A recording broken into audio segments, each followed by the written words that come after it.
Πάμε. Η Εισαγγελική Αρχή που ερευνά την υπόθεση για 1 χρόνο, μελετώντας μεταξύ άλλων και την προηγουμένως σχηματιστήσα και από το αρχείο να συρθήσα δικογραφία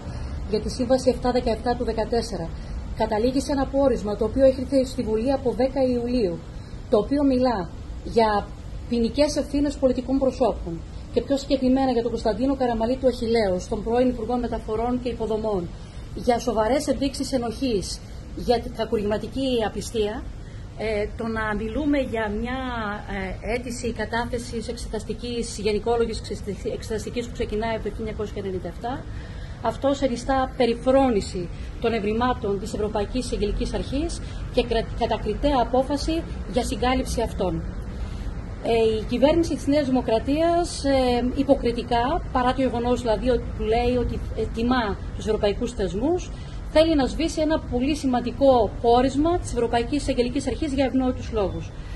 Μας προκαλεί όμως απορία πώς το ΚΚΕ, που θέλει να γίνει δεκανίκη της κυβέρνησης για το θέμα αυτό,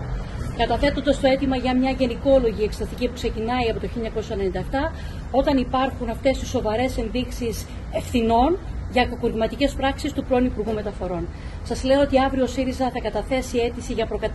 για προανακριτική για τη Σύμβαση 717 και επίσης ότι εντός της αποσβεστικής προθεσμίας του νόμου περί ευθύνης υπουργών θα καταθέσει αίτηση για προκαταρκτική εξέταση και για την εγκληματική σύγκρουση των τρένων που κατέληξε στο τραγικό θάνατο 57 συνανθρώπων μας.